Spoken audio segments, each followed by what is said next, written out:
ఏంటి ఇక్కడే ఉంటారా? జరిగిన అవమానం సరిపోదా? ఇంకా ఇక్కడే ఉంటారా? పదండి వెళ్దాం.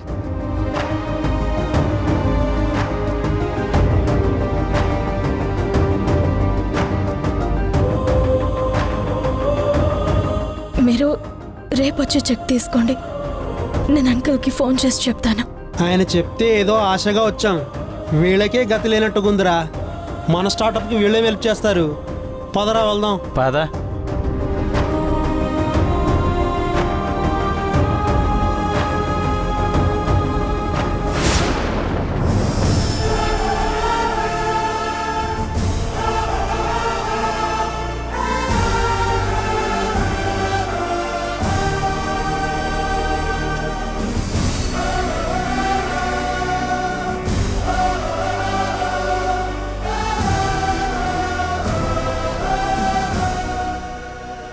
Cheers.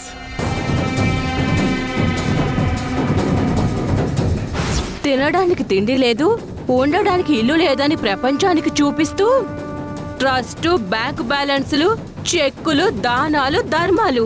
వావ్!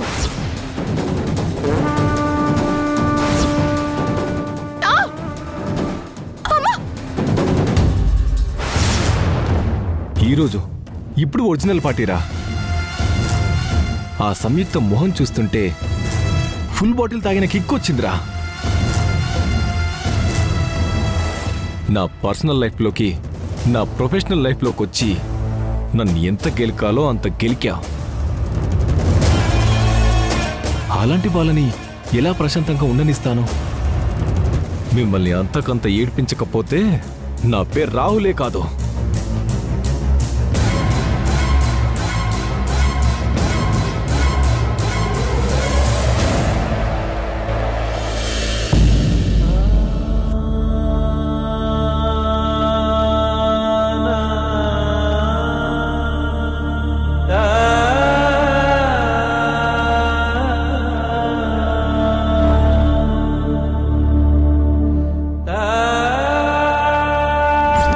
సంతకం మీద చేసిస్తే మేము బయలుదేరతాం మేడం. చెక్కులు, దానాలు, ధర్మాలు. వావ్! మీరు సూపర్ భానుమతి. మా కడుపులు కొట్టి మా బతుకులు కూల్చి ఆ సంపాదనతో మీరు పుట్టినరోజులు, దానాలు, ధర్మాలు చేసుకుంటున్నారా?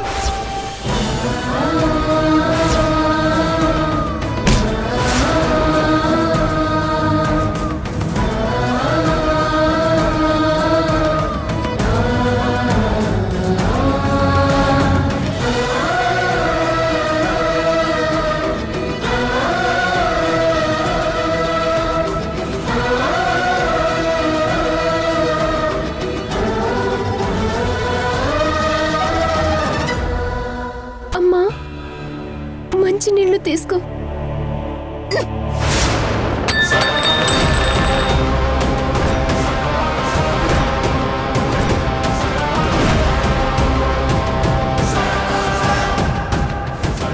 అసలు ఇంట్లో ఏం జరుగుతుంది? స్టార్టప్ కంపెనీకి ఫండ్స్ ఇవ్వడం ఏంటి? దానికి విమలమ్మ సంతకం పెట్టడం ఏంటి? ఇన్ని సంవత్సరాలు నమ్మకంగా ఇది నా కుటుంబం అనుకున్న నా ఇంట్లో నాకు తెలియని రహస్యాలు ఇంకా ఎన్నున్నాయి?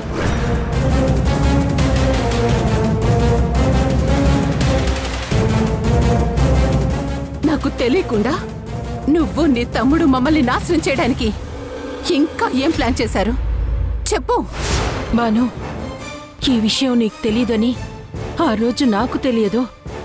ఒకరోజు తమ్ముడు నా దగ్గరకొచ్చి, అక్క, నేను బిజినెస్ చిన్నగా మొదలుపెట్టినప్పుడు నాకు కొంతమంది హెల్ప్ చేస్తే చాలా మంది నన్ను ఎదగనీయకుండా చేశారు.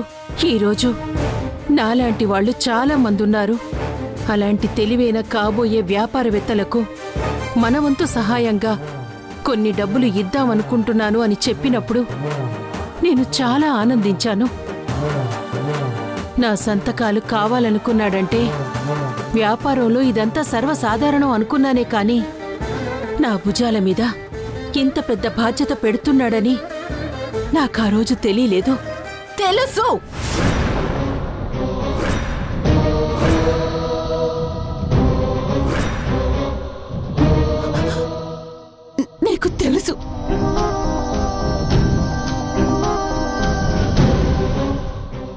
నీకు తెలియకుండా ఏమీ జరగదు. డబ్బుల మీద పెత్తనం ఇస్తాను అనేసరికి నీలో ఉన్న స్వార్థం బయటికొచ్చింది. అలా నువ్వు నీ తమ్ముడు కలిసి నన్ను ప్రేమగా చూసుకుంటున్నట్టు నటిస్తూ, నన్ను ఉద్ధరిస్తున్నట్టు నటిస్తూ, ప్రతి క్షణం నటిస్తూ నన్ను మోసం చేస్తూనే ఉన్నారు.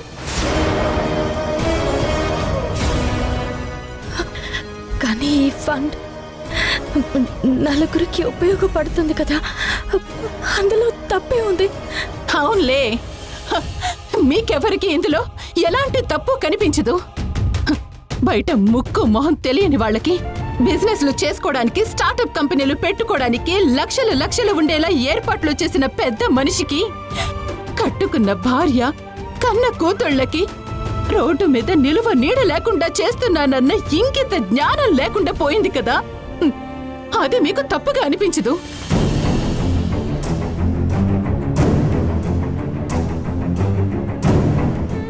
ఇంటి మనుషులకి కావలసిన అవసరాలు తీర్చలేని పెద్ద మనుషులకి బయట మనుషులకు విరాళాలు, దానాలు, ధర్మాలు. వా,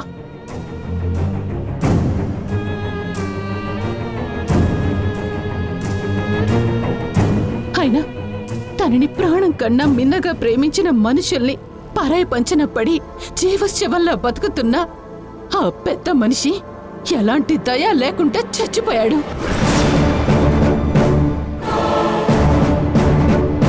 అతను మీ దృష్టిలో దేవుడు, హీరో. హీరోయిజం అంటే బయట వాళ్ళు బాగుపడాలని, దానివల్ల తనకి పేరు రావాలని కోరుకునేవాడు కాదు. నమ్మిన వాళ్లను నట్టేట ముంచకుండా ఉండటం.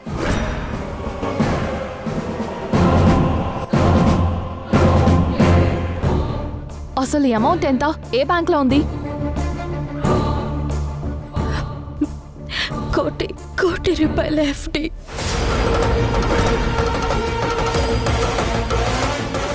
కానీ దాని మీద వచ్చిన వడ్డీ మాత్రమే ఇవ్వాలని రూల్ ఉంది.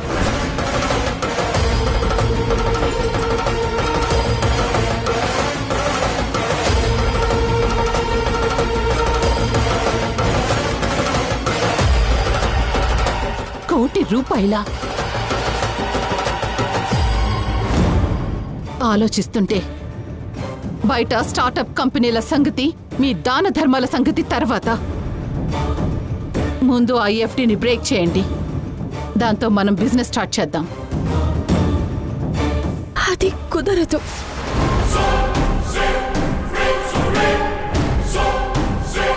కుదరదంటే ఏంటి నీ ఉద్దేశం? ఇందులో నా ఉద్దేశం ఏం లేదు. నాన్నగారు ఆ ₹1,00,00,000 ఒక ట్రస్ట్ పేరు మీద ఎఫ్డీ చేశారు. దాన్ని బ్రేక్ చేసినా, ఏం చేసినా అది ఆ ట్రస్ట్కి చెందుతుంది. పైగా వచ్చిన వడ్డీ డబ్బులు కూడా మన రక్త సంబంధికులకి కానీ లేదా మన బంధువులకి కానీ చెందకూడదనే రూల్ ఉంది.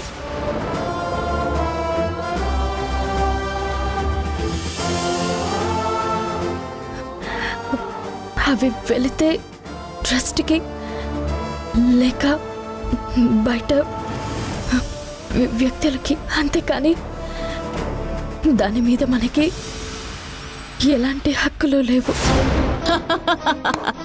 Wow, very nice, very impressive, very good rules. దేవుడు గారు రాసిన రూల్స్ చాలా బాగున్నాయమ్మా. మీ దేవుడు వరాలు అందరికీ ఇస్తాడు, కానీ తన వాళ్ళకు కాదన్నమాట.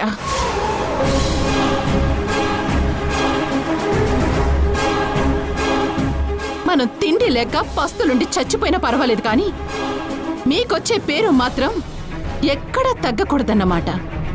సూపర్, గ్రేట్ అమ్మా.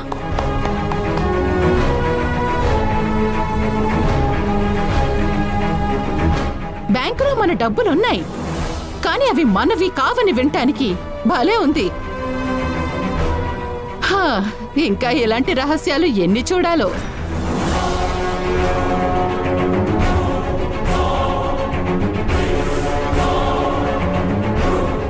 మమ్మా,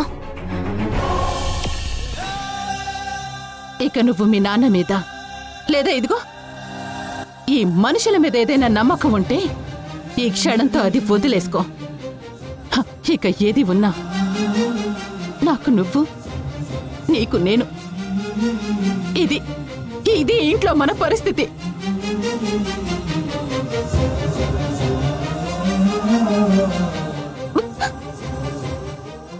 పద.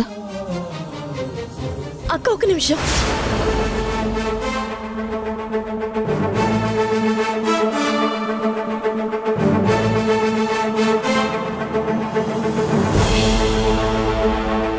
ఈ చెక్ మీద అమ్మ సంతకం పెడితే కానీ ఈ చెక్ చెల్లదు.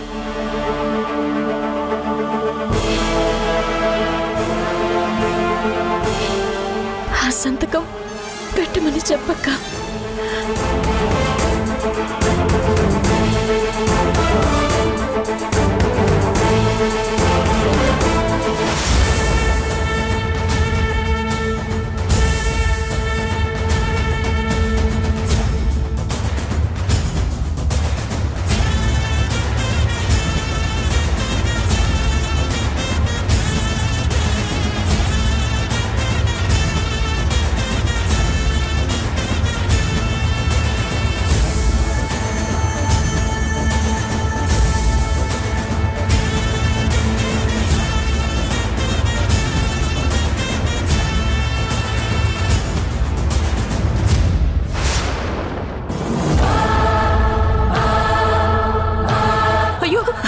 ఏం చేస్తున్నావు?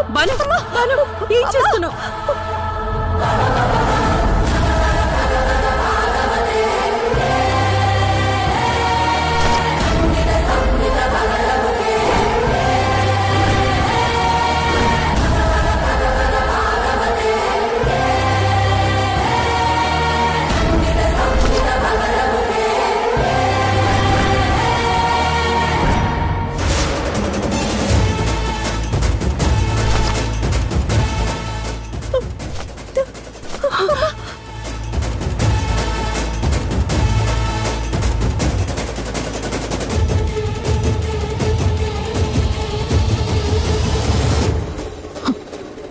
నాకు దక్కనిది ఇంకెవ్వరికి దక్కద్దు అన్న స్వార్థం నాకు లేదు. కానీ ఆ సొమ్ము మాది. దీని మీద సర్వ హక్కులు మాకుంటాయి. దీని మీద లీగల్ ప్రెజర్ తీసుకునేంత వరకు ఇందులో నుండి చిల్లి గవ్వ కూడా ఎటు కదలటానికి వీల్లేదు. అది ఎన్ని రోజులైనా ఎన్ని సంవత్సరాలైనా సరే.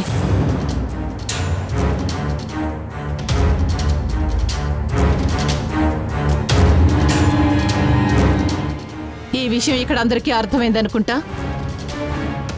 ఇక ఈ విషయాన్ని మళ్ళీ నా దగ్గర ఎవరు మాట్లాడకూడదు.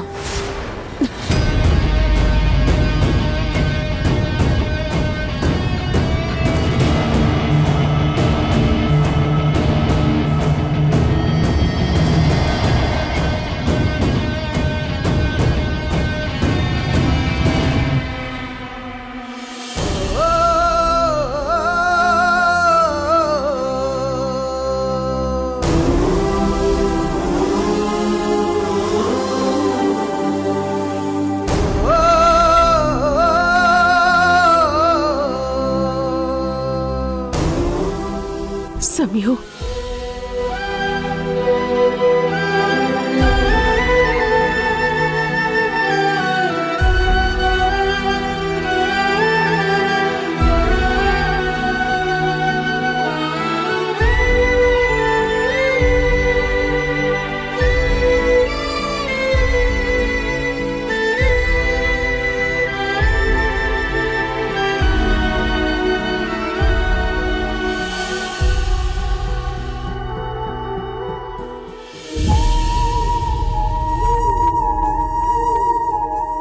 కావలసినంత ఉన్నప్పుడు అహంకారం మాత్రం ఎలా తగ్గుతుందిలే.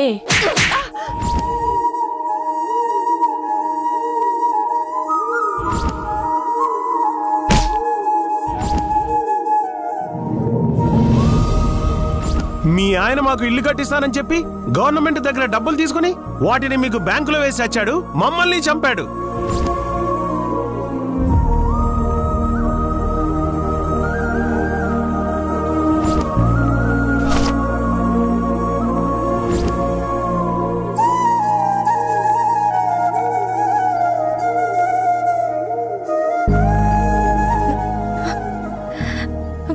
ఎందుకు నాన్న పరిస్థితులు ఇలా పగబట్టాయి? నిన్ను బయట వాళ్ళు అపార్థం చేసుకున్నా అర్థం చేసుకోవచ్చు, కానీ ఇంట్లో వాళ్ళ ముందు కూడా ఎందుకు ఇలా పలచి నవ్వాల్సి వస్తుంది? అమ్మ ముందు ప్రతిసారి దోషిలా మిగులుతున్నావు. నువ్వు చేయాలనుకున్న మంచి అమ్మని నీ నుంచి మరింత దూరం చేస్తుంది. ఎంత దగ్గర అవుదాం అనుకున్నా ఇంకాస్త దూరం పెరుగుతుంది. పాపం అత్తయ్య నీ మీదున్న ఆప్యాయతతో తను ఎన్ని మాటలు అంటున్నా మౌనంగా భరిస్తుంది. ఇలా ఇంకా ఎంతకాలం నాన్న?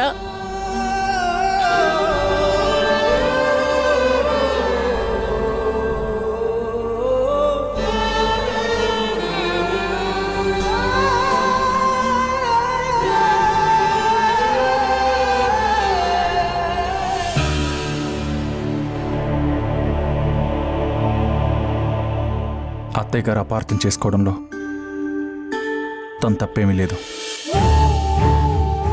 తన స్థానంలో ఉండి ఆలోచిస్తే తన ఆవేదనలో అర్థం ఉంది.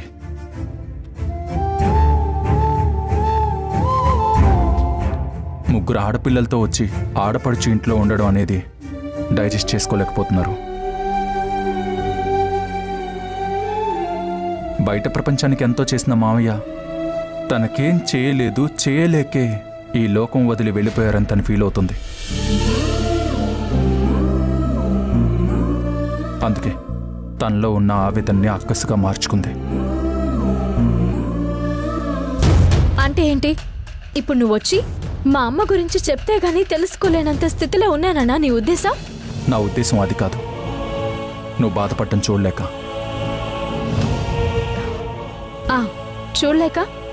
వచ్చి పక్కనే కూర్చుని దాన్ని గుచ్చుతూ మరింత బాధ పెట్టాలని చూస్తున్నావా? ఈ పొగర్ని నేను భరించలేకపోతున్నాను. చూడు, నన్ను కాసేపు ఇలా ఒంటరిగా వదిలే. ఇక్కడి నుంచి వెళ్ళిపో. నేనెందుకు వెళ్తాను? అయితే కావాలంటే నువ్వే లోపలికి వెళ్ళి ఒంటరిగా ఉండు. హలో, ఇక్కడికి నేను ముందొచ్చాను. So what? నేను ఇక్కడే ఉంటాను.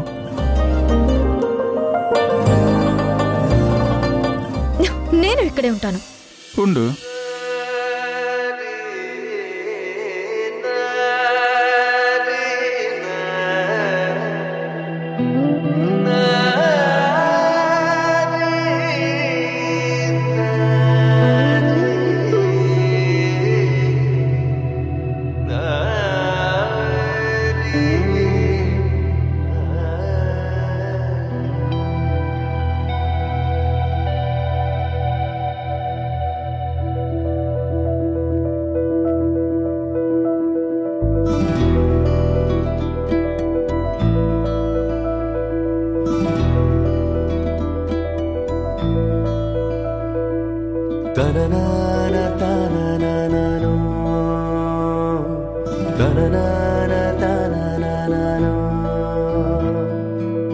కలిసాయి నింగినేలా చినుకేదో జారే వేళ ఎవరైనా చూసుంటారో లేదో కళ్ళారా. రుజువేంటో చూపించాలా, నిజమేగా అచ్చం మీలా కలిసుండే వీలే ఉందే కాదని అంటారా. ఇది ఏదో చిత్రంగా ఉందే, ఆ చిత్రం ఎంతో బాగుందే. మనసారా ప్రేమించామంటే విధి కూడా వింతలు చేస్తుందే. ఓ కలిసాయి నింగినేలా చినుకేదో జారే వేళ ఎవరైనా చూసుంటా. కోపంలో ఎర్ర మిరపకాయ తిన్న పిల్లిలా అరిచినా నిద్రలో తెల్లని చెవుల పిల్లిలా భలే ఉంది. ఆ చిత్రం ఎంతో బాగుందే, మనసారా ప్రేమించామంటే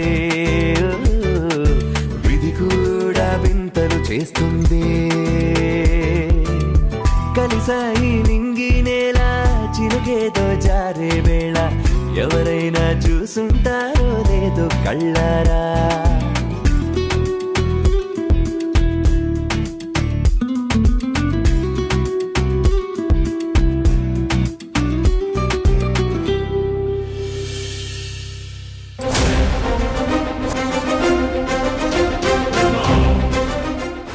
రూపాయల ఎఫ్డి. నాన్నగారు ఆ 1 కోటి రూపాయలు ఒక ట్రస్ట్ పేరు మీద ఎఫ్డి చేశారు.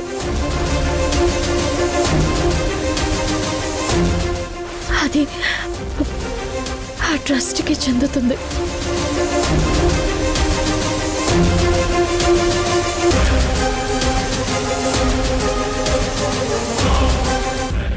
బేబీ, ఏంటి అలా డల్గా ఉన్నావు? ఈ ఇంట్లో ఉండాలంటే చాలా చిరాగ్గా ఉంది మమ్మా. చూసావా మమ్మా, డాడ్ మనకి ఎంత అన్యాయం చేసి చనిపోయారో. నీ బావ లాంటి వాళ్ళకి జర్నలిజం చేయడం కూడా రాదు. చూడు, అయ్యో, నన్నేమైనా అనుకాని నా ప్రొఫెషన్ అంతే మాత్రం బాగుండదు చెప్తున్నా. ఏం చేస్తావు? నువ్వేం చేయలేవు. నేనేం చేయలేనా? చూస్తావా నేనేం చేస్తానో? చూస్తావా?